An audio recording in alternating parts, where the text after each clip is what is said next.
all the time. We had the CEO of one of the largest telemedicine companies in the globe. And I said, look, we're going to do this and this is how it's going to go down. And they're like, well, we're going to talk about the business. I'm like, look, no one gives a shit about your business. They don't. And this is the number one telehealth.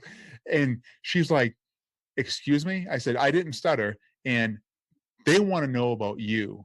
So my goal is to lower me, raise you up, make them fall in love. And then once they fall in love with you, we're going to talk about your company. And we're going to talk about and we're going to give little traces like in between. And she goes, oh my God, you're so right. I said, cool, let's do it. Let's go. And we did. Cool. And that's how we went about it. Hi, I'm Chris Ippolito, and welcome to Get Coach 360, where I'm documenting my journey from employee to entrepreneur while featuring the coaches that are helping me along the way. Each episode, these coaches provide actionable advice to help me and you, the audience, find more success as entrepreneurs. I invite you to join the journey so we can go and grow together. Welcome to another episode of Get Coach 360. In this episode, Chris sits down with Scott Burgess, founder of Healthcare 360 Media Group and host of the critically acclaimed Healthcare 360 podcast. If you're a podcaster or thinking about getting into podcasting, this episode is definitely for you. Scott breaks down how in just over a month he went from launch to global healthcare sensation, being hailed as the Joe Rogan of healthcare. Scott walks you through the gear list, what to focus on and what not to when on a budget, and also gives you a sneak peek into his mind and talks about just how far hard work and attention to detail can get you in only a short amount of time. And, as always, we'll close with Scott sharing his advice for how you can take action now to level up wherever you need it most. Hey, Scott. Chris. Good evening. How's it going? Hey, well. welcome to the Get Coach podcast. I said it before we started recording. I am stoked for this episode. But before we get into it, I'd love if you could share with the audience your story and where can people find you? First off, thank you. Really appreciate it. When I looked you up and we were going back and forth, I was like, this guy's got it going on.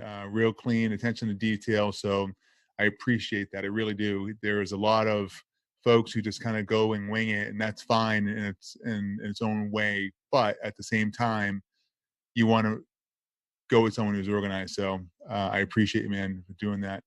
Everyone can find me at Healthcare 360 podcast. That's where I run my podcast. And we are going to, right now on the backside, I'm not promoting it too much, but since we're here, by the time most people listen to this, you can actually find me at scotteburgess.com. We're building the personal brand website at the same time, and really excited for that one because we're moving away from Wix, which is great. Yeah. All the Wix lovers out there, but I need something a little bit more robust. What are you going to? Advanced. We're going to go to WordPress. WordPress, yeah. There's a reason why like over half, if not 60% of the internet's built on WordPress. Yeah, it's a little bit more complex on the algorithm and the design of that. So I'm going to get taught and coached in how to do that. Someone's going to build it with me as we go through it. But not that I want control of it, because I'm not a control freak like that. I'm like, hey, go, here's what I'm looking for, go. But at the same time, that's what we're looking to do and how we're looking to do that, just because of merchandising and things, more advanced systems that need to be running on the backbone of the servers. Yeah. So that's where they can find me for sure. Cool. So how did you get there? Let's hear the story. All right. So my day job, and I want to categorize this the right way. So I'm a hospital consultant in the day. So right now I'm actually transitioning out of the consulting world, and I design and work alongside architects and engineers and planners and physicians. I design and build operating rooms, intensive care units, emergency bays, any clinical or patient environment within a hospital or any kind of a medical facility. I'm the person that goes in there. Now I know you live up in Canada. I'm not bragging about the weather, but hey, it's a nice day for us today. It is. What would you get? What was the weather? 16 degrees Celsius. So what is that for Fahrenheit? 80-ish, I think. Yeah. Oh, that's beautiful. Yeah. Oh gosh. Yeah. Yeah. So we are really moving it. We're trying to move away from that. And the reason why is I've been doing this 16, and I all the numbers that I've used in my own personal podcast, anywhere between 15 to 18 years. I don't even know anymore. All I know, it's a lot. But down here in South Florida, I'm the go-to guy. Most people say, just call Scott. He'll take care of it. He knows what we need, and let him run the show. Great. That's all well and good. The problem with the industry is this: healthcare at large it's a mess. It's kind of like a shit show a little bit, or a crapshoot. And they have what they call like these circle of five. So every time the project, they'll have 5 contractors or 5 architects or 5 planners that they put in a cycle. So for example, if you're building an OR versus an ICU versus a trauma bay, you don't have the same team every time. So it causes for a lot of confusion, a lot of change orders, and a lot of mistakes. And I keep just like shaking my head. I'm like, get your act together, folks. Stop doing that stuff. And you spend what an OAC meeting is, an owner, architect, contractor based meeting. So an OAC meeting, once a project kicks off, it's just countless hours after hours. I love what I do. I tell everyone the same story or the same line as I help sick people help good people help sick people get better. I tell my daughters that all the time when they ask me what I do. But I've identified some gaps. I've identified some areas of concern that can be really improved upon in healthcare. And I'm starting the media company, and I'm attacking that angle of it. So here's how the whole podcast thing happened. This is it in a nutshell. I was with a friend of mine. We developed a technology where we've eradicated surgical site infection, and we made that whole process that I just complained about down to a one-stop shop. And I was like, you know something? We need to go out and educate people. So, well, what do we do? And I was like, let's start a podcast. And I know almost every architect down here in this part of the state, the contractors, et cetera, and they have unbelievable stories. Just unbelievable stories. It's amazing what they can tell you. So, and this is actually a really funny part of the story. This is really cool. So I actually have this guy right here. I know that everyone can't see us, but I have an Android phone right there, which is like bread and butter. And then I got the iPhone. So the problem with Android is that you don't have iMessage. And iMessage is built on a server-based RCS technology. Okay, so when you see the little dots bubbling, that means it's running through just all servers, not just networks. Okay, so if I was trying to get in touch with a physician, I had a better chance of seeing Christ on a cross, in live, in person, and having a conversation with them. I just couldn't. It just would not happen with my Android phone. So I had to switch. So we started the podcast in July, and we fast forward now to November when we actually go in and we actually launched the first 5 episodes. About 3 weeks after that launch of the first 5 episodes, my new iPhone was going batshit crazy. It was ping, ping, ping, ping, ping, ping, ping, ping. And I'm like, what the hell is wrong with this thing? And I didn't pay attention to it. It just kept going. So at the time, now Chris, we're like 5 or 6 weeks into this thing, right? And we had just been notified that we were selected, nominated, and voted as one of the best medical podcasts that's out there. And I was like, so a lot of people who know me, I'm like, I pat myself really quickly in the back and I just keep going forward. I'm like, great, that's awesome. I'm like, wow. I'm like, how the hell did that happen? Like, what did we do to deserve that? It was really cool. Really loved it. It was a huge compliment. And we just kept going with it and kept running with it. The difference was, and actually the other really cool thing was, we've actually been called the Joe Rogan for healthcare, which was really cool. I thought that was a really, really, I actually took that a little bit more complimentary than I did when someone had voted us, top 15 medical podcast, which was great. Yeah. So it was nice to hear, and it was nice to see.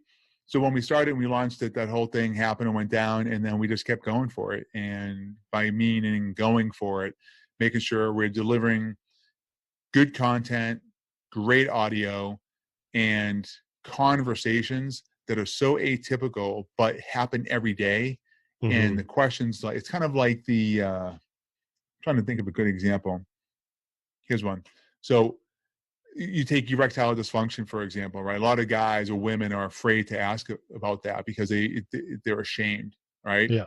So we took that whole piece and we're like, we just put it out there. And so we're going to talk about all the atypical stuff because a lot of people are out there when they about their personal health care and they're afraid to talk about it and they're afraid to bring things up.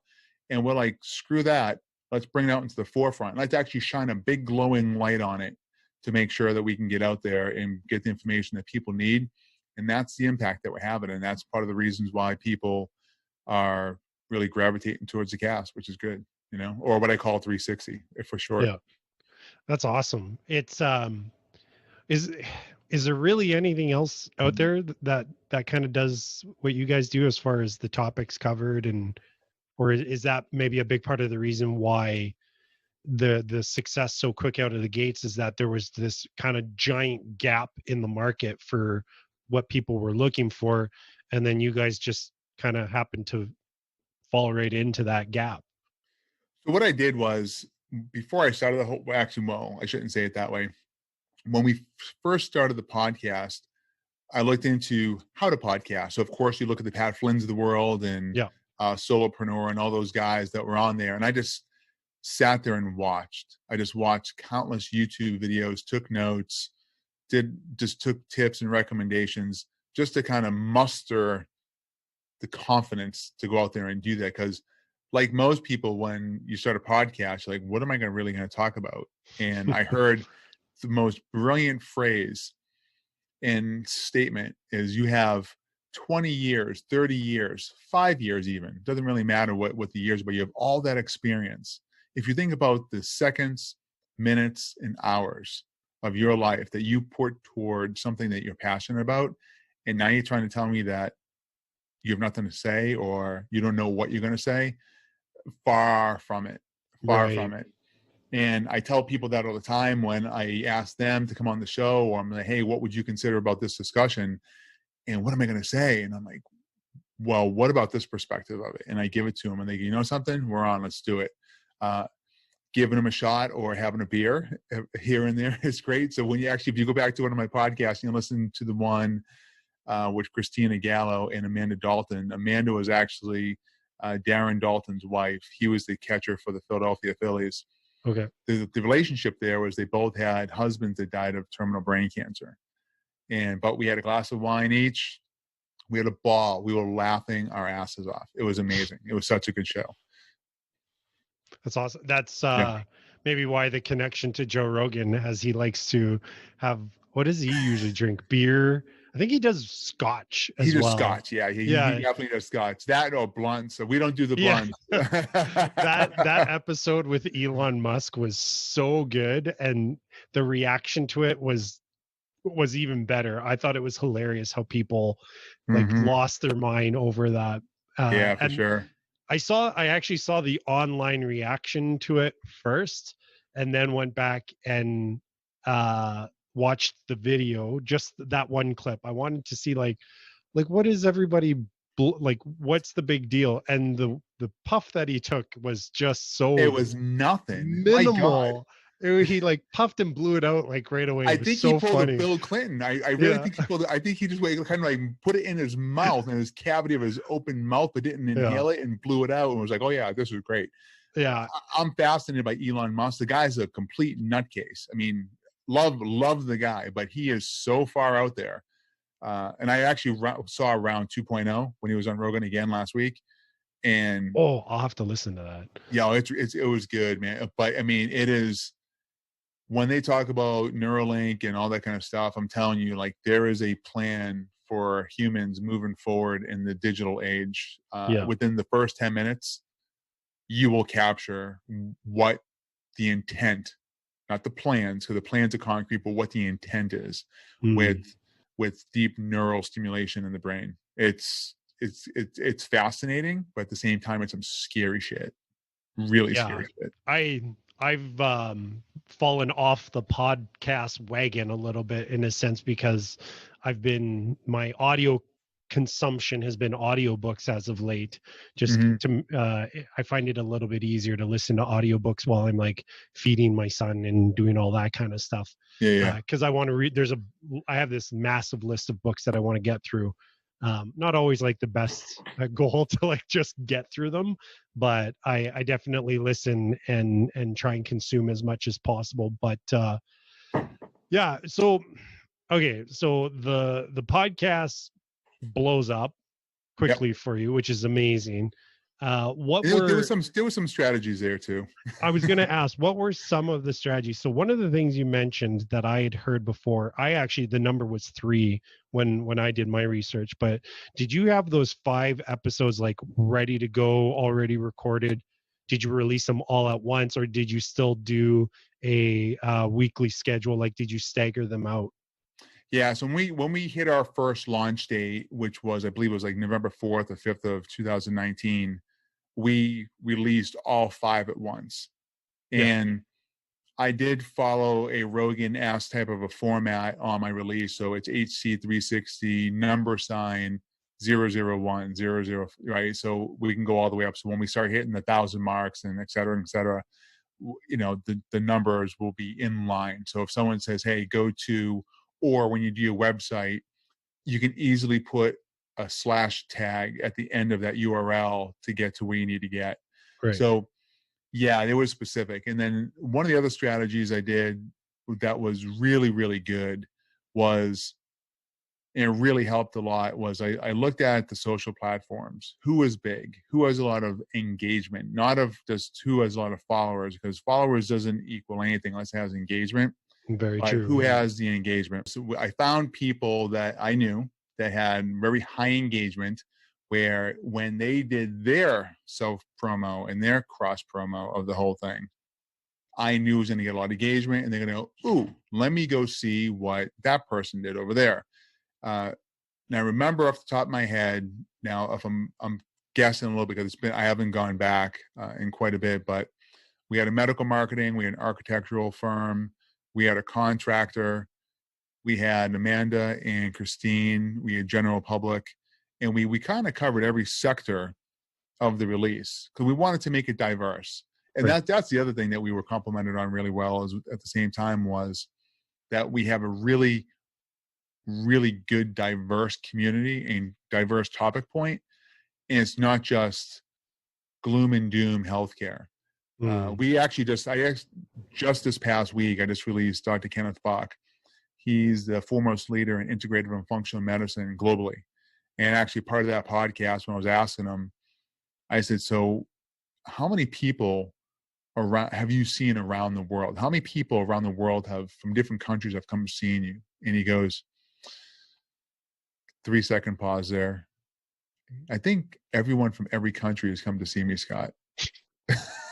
And I was blown away. I'm like, you've got to be kidding me. That's amazing. But he's a best-selling author. He has another follow-up book, and he was talking about the 4 A's, the new childhood epidemics, which are ADHD, asthma, allergies, and autism. Mhm. And he went through the full spectrum of what causes it, what doesn't cause it, and how do you reverse it. And I said that right. How do you reverse it? And that's the type of stuff. So when I put out my post, I was like, this is for all parents who have a child with boom, boom, boom, boom, Right. boom. And that, I mean, I want to say we've trended or gone viral for the last 10 weeks straight, which has been good, because we just have topics that a lot of people just aren't thinking about. And that's something I think about that a lot. I'm like, what do people want to hear? Why do they want to hear? What problems are they faced with, and what solutions do they need long term? And when you translate that into what I do in my everyday job right now, presently, and I still have to get to the point of what my 3-year plan is, but I go in there and I'm asked to solve problems and to give engagement on what are the trends, what's moving forward, and the reasons why. And that's what I do for the most part. That makes sense. I mean, you went and found it. So it sounds like you found people that when they were going to cross promote had an already existing audience, and not just an audience, but like an engaged audience. An engaged audience. Yeah. That was a big one. How did you know they were going to cross promote? I am not a shy guy at all. This is my calm time of my day at nighttime. So I'm pretty settled in, but this is what I call the war room.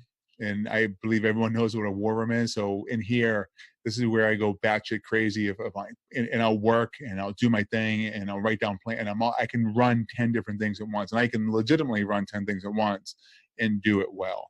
So I'm like, okay, when I get an interaction like that, when my daughter just jumped back in, I literally in my head, I have to shut everything down for a moment, pause, state my point, wait, hold, and then do it again. And it's taken a minute to learn all that, because before I'm like, oh, blah, blah, blah, no, I'm like, get out, and you can't do that because you don't mean to do it that way. People aren't up here in your head, and your head may be going in 10 different formats, but you have to be able to control that, engage it, and know how to turn it down and then turn it back up. Not turn it off, but know how to turn it down and then turn it back up. And that's why I think I can do fairly well and fairly good. One of the things, my daughter, she always does this. She always kind of does like the level it down, dad, my oldest girl. And I tell her, I said, you know something? Mentally, I'm there. Mentally, I'm toning it down. But physically, because I'm built like a ship brick house. I'm 6'4", I'm 220 pounds, and I don't really have a lot of body fat on me. So when people see me, I look kind of intimidating. But the truth is, I'm a really open, heart sensitive type of a person where I'm very empathetic towards people. And I'm like, but my physique says otherwise. And I'm like, so I try to shy away from that. So I do much better on camera sometimes than I do in live person, for sure. Yeah. But I forget that. So what the hell did you ask me? I want to make sure. I was asking, how do you know that they were going to cross promote? Oh, yeah. For you? So I was saying, being bold. I asked him, I said, are you okay with cross promoting? And again, when I did my research, I saw a lot of people, and it's different. And I promise we won't forget the point on this one, but they went back and they go, hey, you should make sure, because there are some states that the next of kin can actually request that their voice be removed from publication. So for example, so if you go to New York State, for example, and let's say you live in New York State and you and I did a podcast for my podcast, Healthcare 360. Yeah. Okay. And something happened to you, what caused you to pass away, God forbid, but let's say something like that happened. And your wife says, Scott, we really don't want Chris's voice on anymore. We want him to rest in peace, but thank you. She has that right. And there's a few states that have that. So what I did was we put together a form of saying, hey, we control the information and the content there. And I always tell everybody, and this is what makes everyone feel real comfortable, I say, you have the first right of refusal. So if you say something you weren't supposed to, if you say something that you think sounds foolish when you listen to the review, we'll edit it out. That's only happened once in all my episodes, but we give everyone that assurance, because we are going to be making this public. And the last thing I want to do is embarrass anybody. They just gave us their time and their energy, and it is reciprocated, because we're also talking about their business and different things that they want other people to know about themselves. So it is a bi-directional agreement, but I do have them sign an agreement that says, look, we control that content. You're gonna sacrifice that content to us, but we do give you first right of refusal. And they're okay with this. When I go back to this point again, which is probably the longest answer to a short question, right? Is on that forum, I go, do you agree to help and assist with cross-promotional social media? And they're like, yeah, they do that without a problem. And because you have to remember too, just because someone has a large audience or an engaged audience doesn't mean they want to keep it there. They want to keep growing it as well. Yeah. Yeah. It's hard to create content all the time and good content. So if they get some good content on themselves and they want to, and they can use it to promote themselves, they're like all day and twice on Sunday. Yeah. Yeah. I guess I've been struggling with that because maybe it's just the way I'm approaching it. I've not had a ton of success with having people cross promote.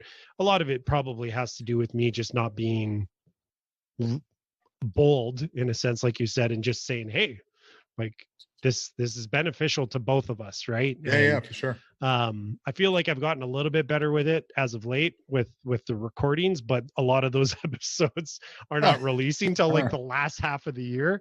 So I'm like, whatever. A lot of this journey for me for year one, because this is season one for me, is it was like get started and learn as you go kind of thing. And I've learned a ton, I'll tell you that. Mm-hmm. Um, And probably but spent a lot of money too, right? not too bad. I've been really trying to do it as like lean as possible, which is honestly, that's a big part of why I was so excited for this episode, is that you've started a podcast, you had great success out of the gates.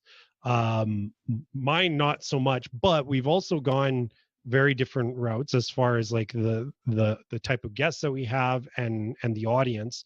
But in our last conversation, it also sounded like, as far as like the equipment, we're kind of on opposite sides as well. Like I went very shoestring budget, and just even before we started recording here, you were sharing kind of like all the like recent upgrades that you've done and or are planning.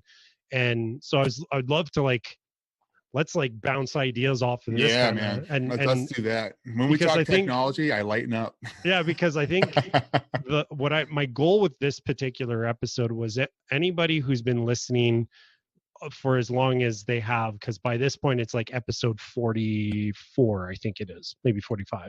Nice. But if they've been following the whole journey, they've seen a significant evolution, and maybe they're going like, hey, I think I want to start a podcast. I want to help them kind of like navigate through that. I know there's a lot of resources. John Lee Dumas, Pat Flynn, like there's a lot of people out there that teach that. Zachary Babcock, like there's so many people, but I want them to kind of get a taste of it in this episode. So yeah, let's start with microphones. What are you using for a microphone? so Pat Flynn's right. So I'm using, and I'll tell you my hack. I am a big hacker. I figured out stuff, and I'm like, interesting. So Pat Flynn was right. All you need to buy is a mid-grade microphone through USB, connected to your computer, and go. And then, quote unquote, use Audacity, right? Yeah.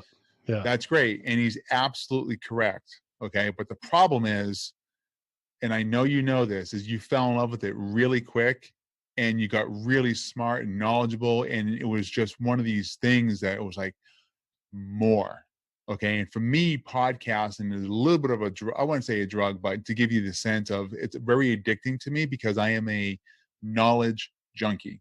I love learning and I just love talking to people, which is why I don't believe podcasts that are 20 minutes or less, for the most part, I don't think they're as effective as they could be. Some are, but I don't think they're as effective as they could be. I love deep diving and getting into it because what I do when we sit down with people, and I tell people this all the time, we had the CEO of one of the largest telemedicine companies in the globe. And I said, look, we're going to do this and this is how it's going to go down. And they're like, well, we're going to talk about the business. I'm like, look, no one gives a shit about your business. They don't. And this is the number one telehealth. And she's like, excuse me? I said, I didn't stutter. And they want to know about you. So my goal is to lower me, raise you up, make them fall in love. And then once they fall in love with you, we're going to talk about your company. And we're going to talk about and we're going to give little traces like in between. And she goes, oh my God, you're so right. I said, cool, let's do it. Let's go. And we did. Cool. And that's how we went about it. So the microphone part is I'm still using the mid-grade. I'm about to upgrade, but the Audio Technica 2100, which is the go-to for everybody. Okay. Yeah. But here's the hack. Okay. The Audio Technica is a great sounding condenser microphone. So it accepts sounds from the node or the sphere on top from all directions. So you can't control it. So if I went across the room, you can still hear me, but it's not going to be as clear, and it's going to sound a little muffly, but you can still hear the sound. But what I did was I went out and I bought, I'm looking at the name, a Yamaha MG mixer board. It is the jam. It makes this microphone sound like a $400 microphone. I can control everything.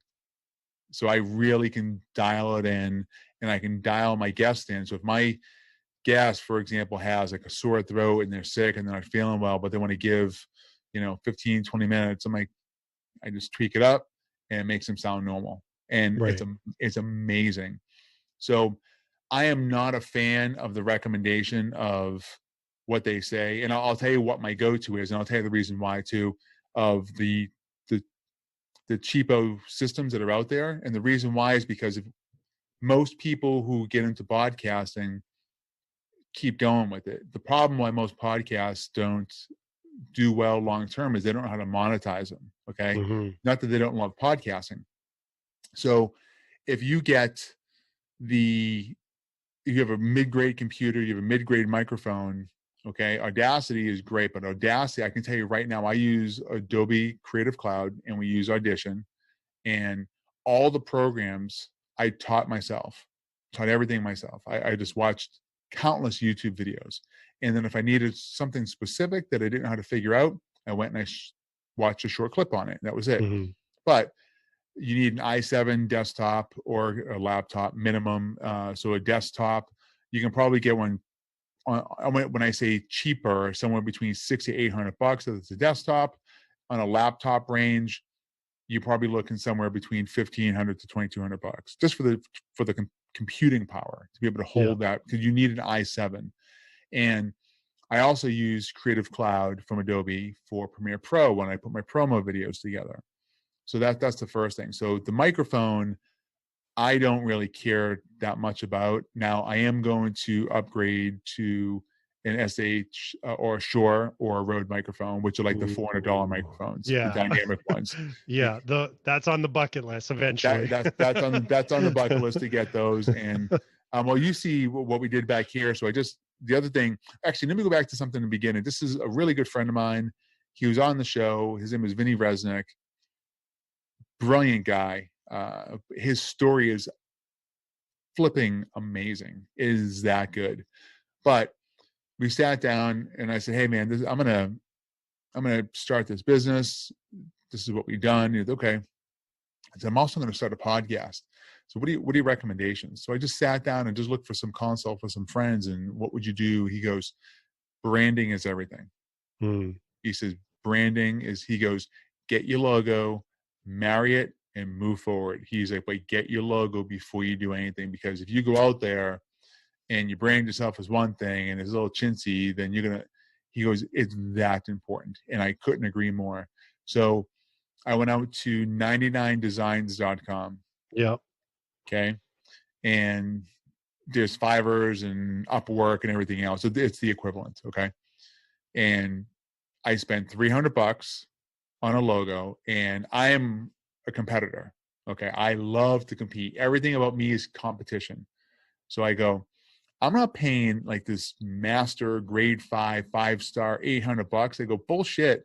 I'm paying $300 and you're going to go compete for my business. So I had 14 people on there, and I'm telling you, the designs were amazing. Okay. And I narrowed it down to 3 people. And the reason why I narrowed it down to 3 people, because they were interacting with me and they would give me dialogue back and forth. And they were saying, hey, what about this? What about that? And I come and I do some markups, and then I narrowed it down to 2, and I narrowed it down to the final guy. And that's where you can see Healthcare 360 behind me. He did an amazing job. And I still use him today on everything that I do. So he does all my graphic work. If I need, hey, I need this done instead, I need that moved over there, he does all of it, because he does it in high resolution 4K. But the branding of it is so critical, because I don't know how many times I go to a lot of LinkedIn local events down here in South Florida. Obviously, pre-COVID, we do Zoom calls don't count for meeting when stuff like that.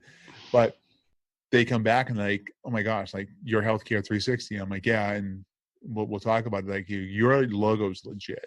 People love it. They really do love it. Now that's really what, and then the black and the boldness of it, and it just makes it stand out a little bit more, which is cool. So that's awesome. my microphone story for you. Microphone leads to logo. I love it. I love it. Yeah. What so what other kind of equipment are you running? So for the audio only people, Scott's in his studio right now. So I can see it looks like 2 cameras, one that's focused on you, one that looks like it's focused on the guest, and then there's the camera that we're using, which is like the wide angle camera. Do you want to maybe run through that equipment too? Yeah, so I'm actually waiting for my third one. I just bought a third GoPro. Love GoPros.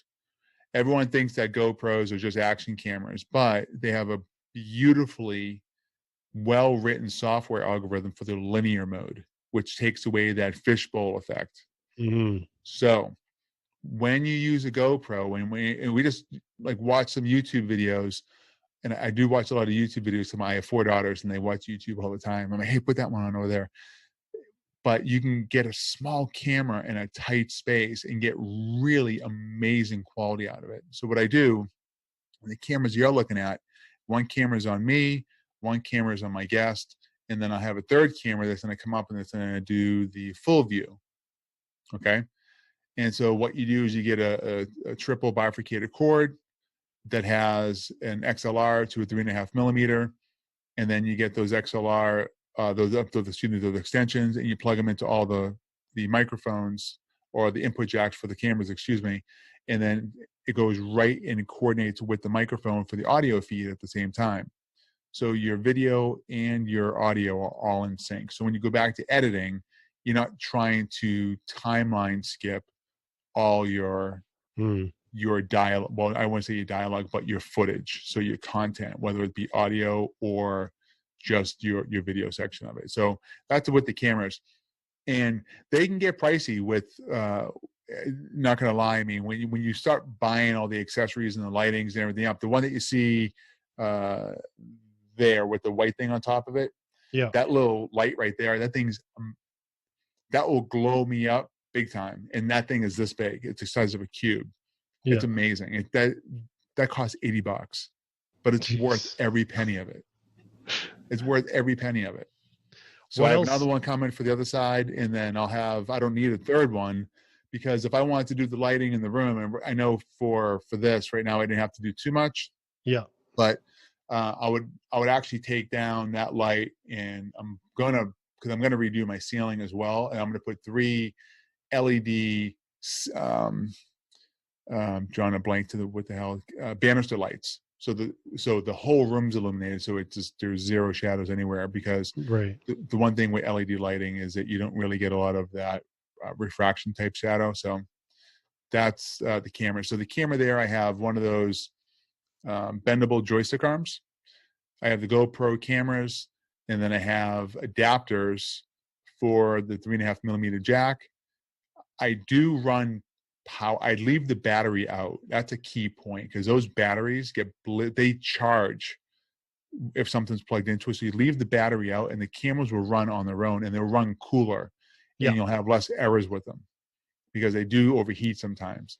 So if you leave the battery out, which is the key point, and you have them plugged in, they'll run off of AC power, not DC power. DC power is battery, and then whatever kind of audio you're going to use inside of it.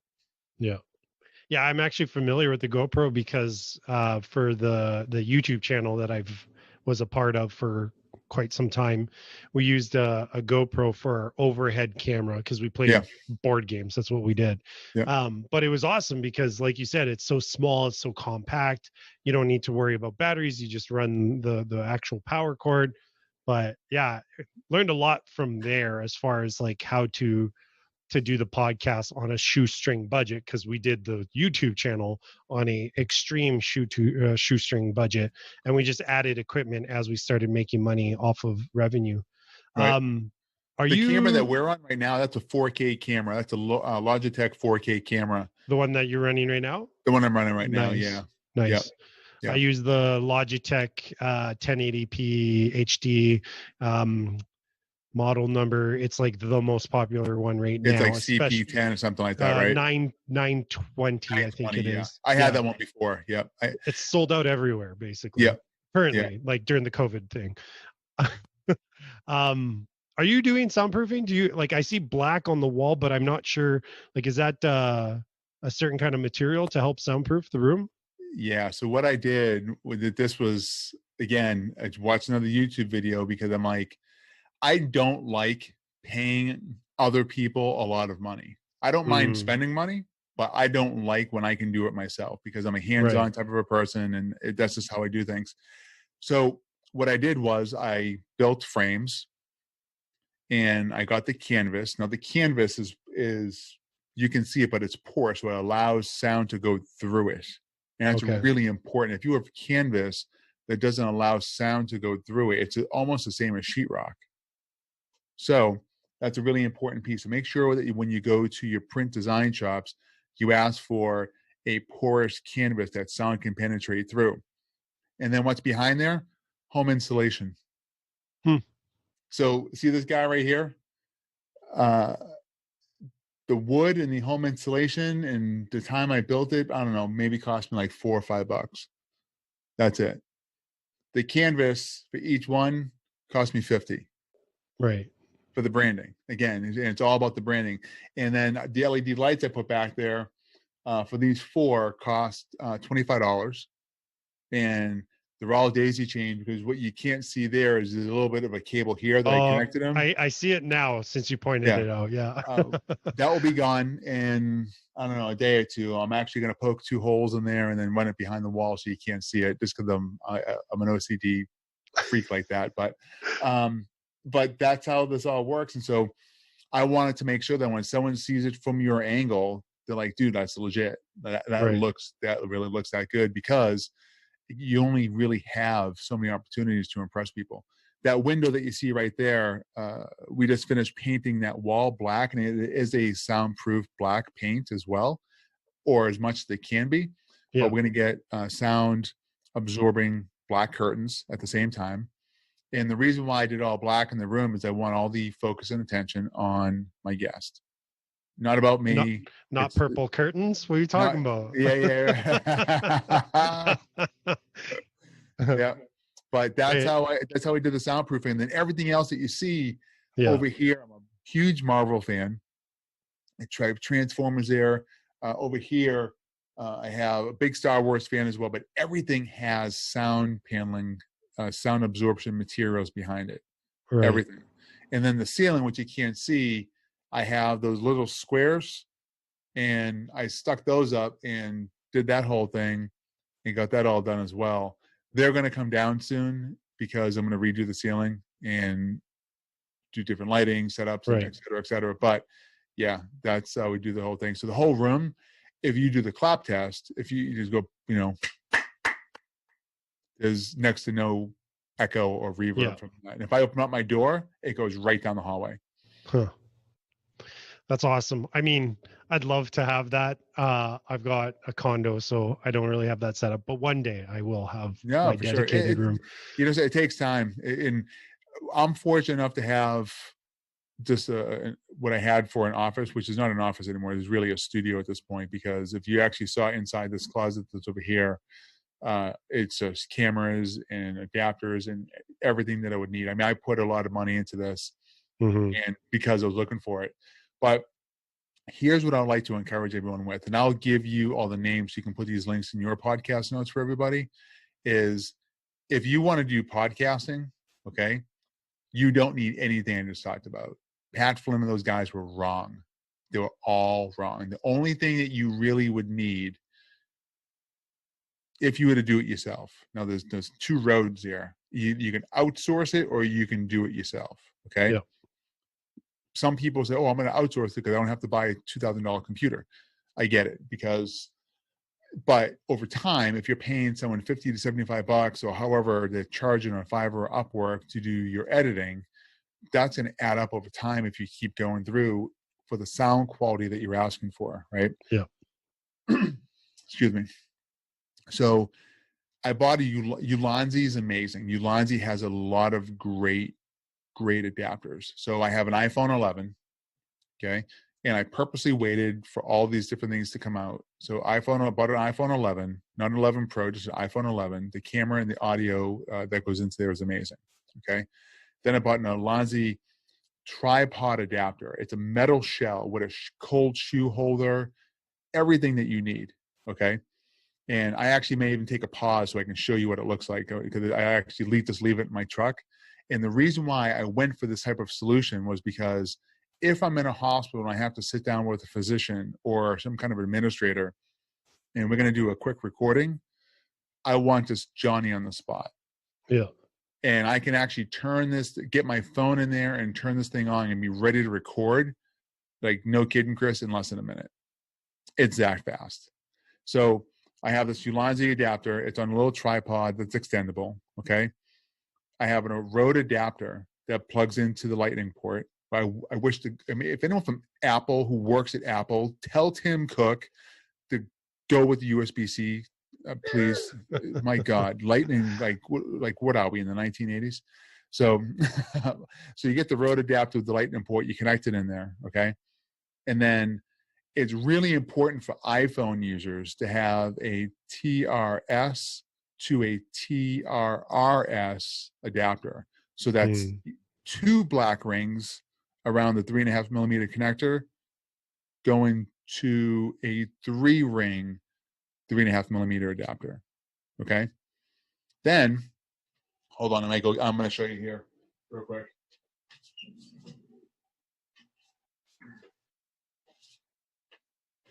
This little guy, I'll put it in front of my sweatshirt. Look how small that thing is. Yeah, it's tiny. This is the Rode Wireless Go.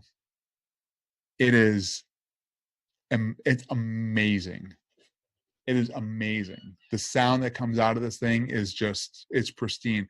I've recorded myself in some of my own promo videos that I put out, and without the pop filter, the wind pop filter that they give you, and you can barely hear any sound that's not coming from myself. That's called the Rode Wireless Go? Wireless Go, yeah. They're pricey. They are pricey. They are about $100 a pop for one set. Mm-hmm. So you're going to put out some money for that. But here's my point of why I was saying Pat Flynn and those guys are wrong. Now, depending on when and how old those videos are, you have an iPhone 11, okay? And the tripod that I use is a little guy, okay? But it extends up to, I think, like 30 some odd inches. That costs $40. The Ulanzi adapter costs $18. Your phone's your phone, okay? But then the adapter is $40 for like the Rode adapter, and then the 2 cables are $20 each, and then the most expensive thing is the microphone. It's always the microphone. Okay, yeah. So if we go back to the original question, is what kind of microphone am I using? I spent mid-grade money on a microphone, but I spent all my money on a mixer board because that's what really controls the sound. The sound that comes in and out of these guys is just amazing. So the whole setup all in, external to your phone, I'd say you're probably into it like $350. Mm-hmm. Easy. And you can have a interview style podcast, or you can just record yourself. Yep. So if you do that based on what kind of format you're going to have, because everyone says there's 4 formats you're going to go for in podcasting, mine is just interview. I don't ever just record myself because it's just not my style or how I want to do things. But when you put all that together and that little compact package, it's unbeatable. You don't even need, because then you can just outsource it. And again, how much you're going to pay for someone just to do the editing. And then if you use Anchor, now I know there's between Anchor, Libsyn, or Buzzsprout, you can literally get away with it just with the upfront cost of $350 and start podcasting and never pay another cent again. It's because if you don't edit, you don't, Yeah, I agree. It does not take much to get into podcasting. No.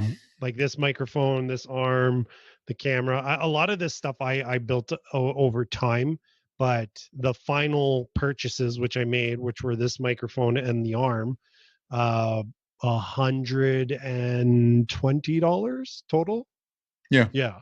And I mean, most people have a web camera already. If you don't, same thing. Like this one in particular, I think it's like $100. Um, and that's it. I mean, again, most people have a computer. Anchor.fm, great for hosting. It's free. There's some people that aren't a big fan of it because of their terms and conditions, but You know, something, I call those guys. I physically call them, yeah, and I said, because I was with Libsyn when I first started out, yeah. and I switched over to Anchor.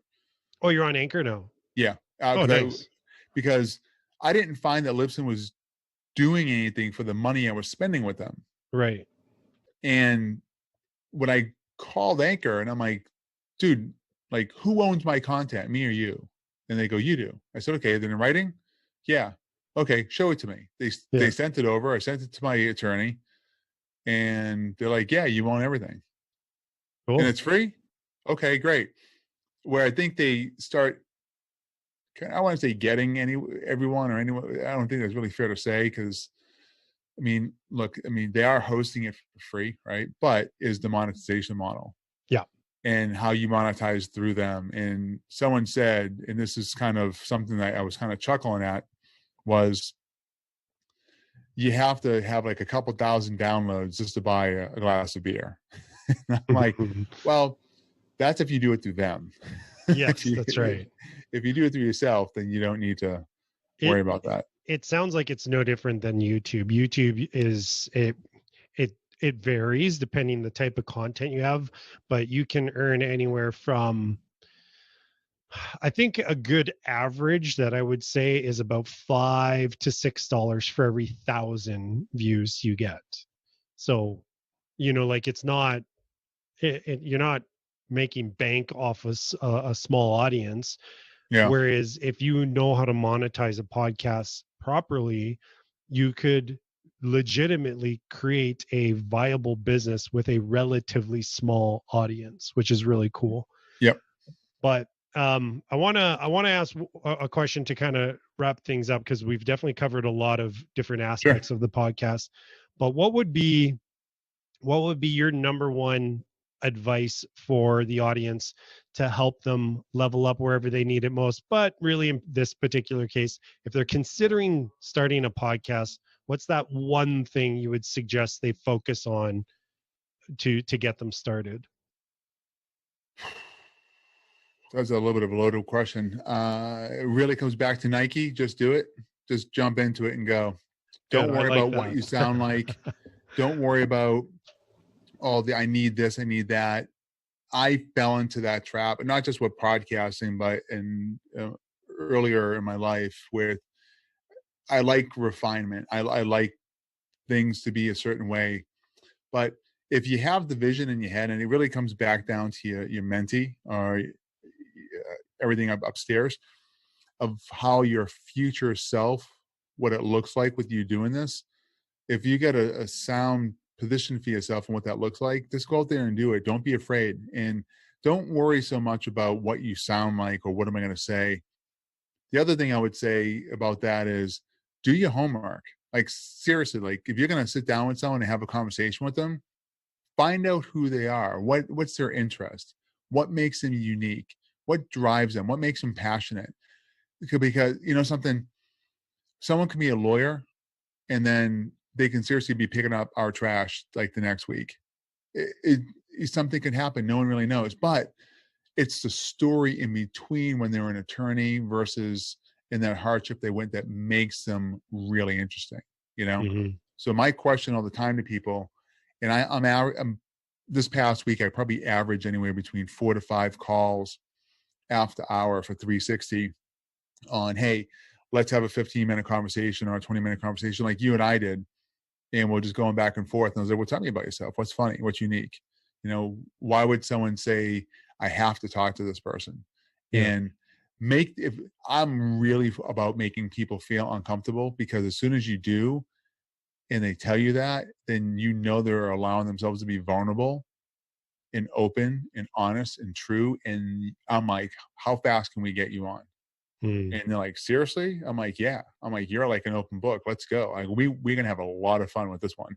And we just go for it. So I would say those two things are the most important to me, is when you're because I know sometimes, and I've heard this, and I felt this. I didn't do this, but I felt this is like, oh, we need more guests. We need more guests. We need more guests. Let's keep the podcast going. And that's the wrong way of doing it, man. Like, I'd rather skip a week than have a bad guest, because if someone's on your show and now someone's like, that sucks, that's a bad review, that's a bad brand, no go. You put way too much resources, including your time, to drive this thing, and it does. Just get out there, do it, and do your homework on the people you want to bring on, and that's gold all day. Yeah, that's solid advice. I can't agree more with the just get started. That's basically what I did. I was like, I am not that I had no idea what I'm going to do, but it was just like, I can't not do this and like think and think and think and strategize. It's just have a bit of a plan and then go and figure it Yeah. out as you go. Yeah. And to be honest, the first podcast you do and you run through, maybe it's not the one that sticks, but that doesn't mean you can't put that aside and then start another one with all the lessons you learned from the previous one. It's like a business, right? You don't, just because you start a business doesn't mean you have to kind of, you're not stuck with it. If it doesn't work, it doesn't work. You move on. So right. I do actually follow one of Pat Flynn's recommendations. I do leave my earlier ones up there under the original edit, so I can go back and listen to how foolish, quote unquote, how foolish you sound in your first one. But yeah. I actually had a friend, a really close friend I graduated college with. He reached out to me the other day on LinkedIn. He has a PhD in physical therapy. Every time I think of him, I just smile. He's just such a good guy. And he goes, I'm only 4 away from being all caught up. He goes, man, you've really gotten good at this. And I was like, well, thanks. I really appreciate that, and he's not blowing smoke. He's really being genuine and authentic. And I was like, that I really do appreciate that feedback. That's really, really cool. The other thing I would stress a lot is this is just my personal, is I can turn it on and off, because if I'm outside and someone hits you with a question, most people go, the oohs, ahs, there is power in the pause. Slow down. Think about the question. You're still going to have them here and there.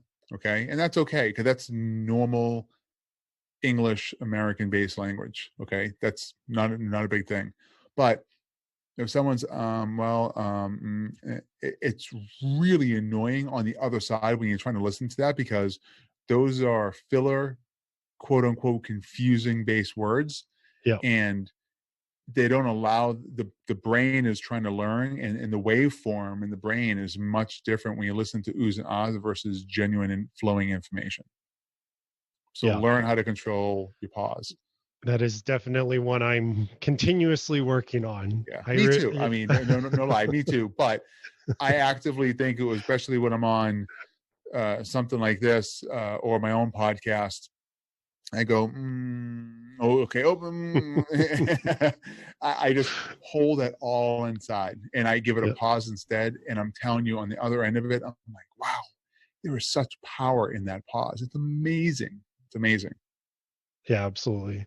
Well, I know we could talk for much, much longer, but I gotta put a bow on this one. So again, can you share where people can find you, Scott, in case they didn't catch it at the beginning there?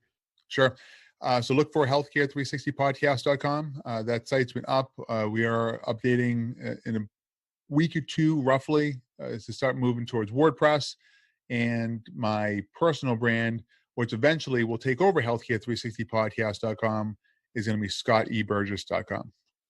Awesome. Well, thanks a lot for being a guest. It was a lot of fun. I definitely took a couple lessons out of there to incorporate with my podcast. So,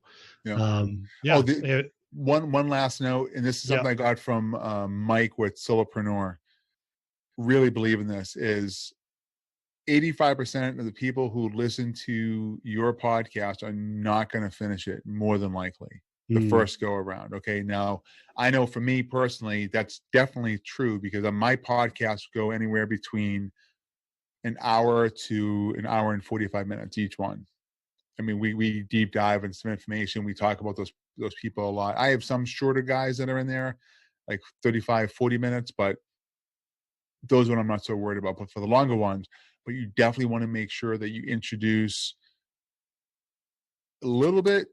Because I usually will start introducing people like 5 minutes into it. I'm like, oh, hey, by the way, this is Healthcare 360, and we're episode, boom, this is who we were sitting down with, after you open up to a conversation. But make it known where you can find them in the beginning. Because if you wait just to the end, and most people don't get there, that's where you wouldn't be able to complement their time. As well, of course, the podcast notes, but not everyone reads the podcast notes all the time. Yeah. My wife does an amazing job with the editing, which is why I'm scaling, because I can do more, because I've given that responsibility to her. We call her the magic maker. So what she puts together on her Word document, almost everything that comes out of my mouth and my guest's mouth, or my guest's mouth at large, is on that piece of paper. And she writes up the whole podcast note. So every product that we talk about, as far as what we use, just like this, it's listed there, and the link. So all people have to do is just go to the notes and then click on it. That's a really cool piece. I'm very fortunate to have someone who's that detailed on my side. That's awesome. And on that note, everything we've talked about will be in the show notes, because I do the same thing. That's nice. To me, that is a quality podcast thing to do. Yep. But yeah, it was awesome. Thanks, Scott. It's been a pleasure, and I know we'll definitely chat again soon. For sure, Chris. And if anything I can help you with, or if anyone reaches back out about what about, let me know. More than happy to help. Will do. Take care. See you guys. Take care.